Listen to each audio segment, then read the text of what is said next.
What's up, y'all? I'm back. Today I'm going to be shooting with the Panasonic GX85 with the 14mm 2.5, doing some street shooting. Gonna take a little break time from work and then go step out and just shoot for about an hour and just see what I get. So this will be, I have been using the 2.5 for a while, but I don't think I've ever done, I haven't shared any of the photos that I've taken or anything like that. So I think this will be my first time doing it. See what I can get with it. The 14mm on micro four thirds will be the 28mm equivalent in full frame.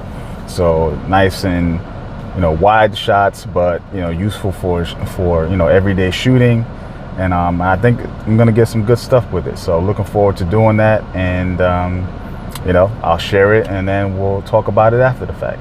All right, so see you after the break. So as you can see, guys, I'm outside for this one in a long time. My daughter's over there playing, my wife's over there eating dinner. It's a nice day on the East Coast, so I thought I'd do this one outside. So today's shooting was with the Panasonic GX85 and the 14mm 2.5 Mark II lens, which gives you the 28mm equivalent. So this video really is about the fact that I enjoy that camera and my phone as my go-to point and shoot. So if I had to have anything to be my point and shoots, it's going to be those two things.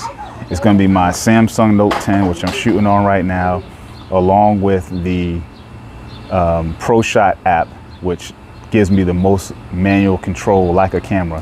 And to me, I found that to be very useful. And then I put a little lanyard on the camera, so I'm gonna kind of pull it into the shot. So I put that on using my case, and then I have a pop socket. So that kind of gives me the most camera-like feeling that I can get.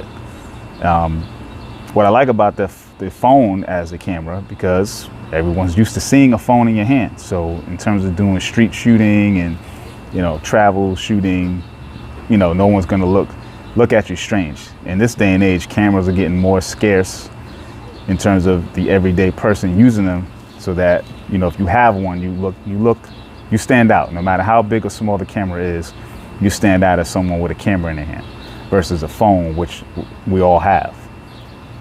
So the combination of the ProShot app plus the phone, to me, is my my small sensor point and shoot, similar to what I used to use with the XQ1, the X30s, the Canon G7X Mark II. Those were like my small pocket cameras.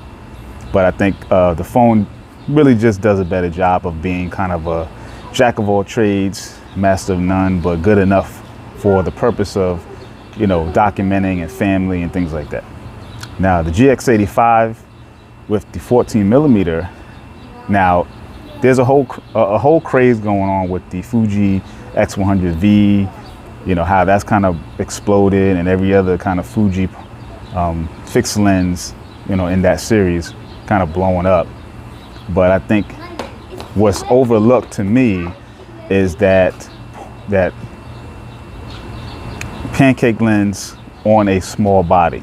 That, to me, in any flavor you want, that's going to be the best alternative to X100V. And I think for me, the GX85 and the 14mm has solved that. Now in the past, I used to have the XF10, which was also a 28mm APS-C, and then the X70, which was the predecessor to that camera. And although they were good, there were a lot of letdowns when I compare it to the GX85. And that would be no image stabilization. You can't change the lens. The tilt screen there wasn't on the XF10. The X70 had it, but the X70 didn't have a viewfinder. Now compare that to the GX85. Yes, you don't have an APS-C sensor, but you have a micro four thirds, which is still big enough, still much larger than a 1-inch sensor, which would be your chosen pocket cameras these days.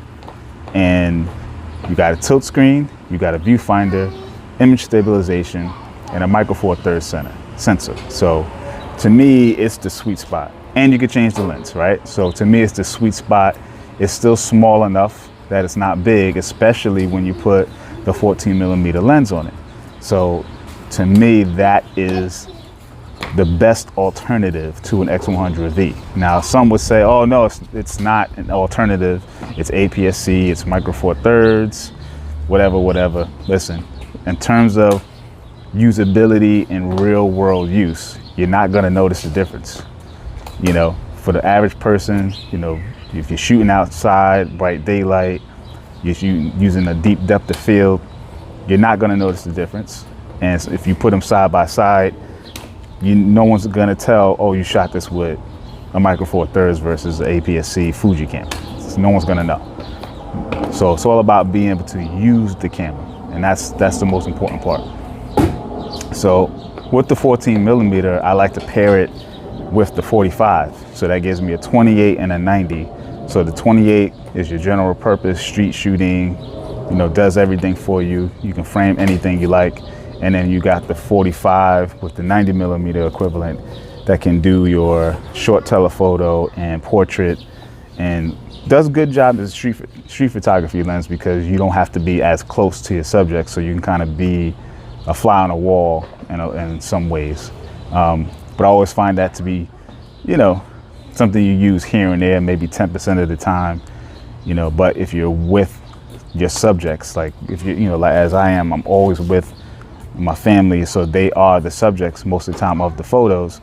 I'm not going to be that far away where something that long, even 50mm equivalent, would still be too tight. So I would definitely want to have something wider where I'm in the mix of what's shooting. So really enjoy this lens. I'm going to shoot more with it, share more photos, and then come back with comments. All right, so enjoy the photos.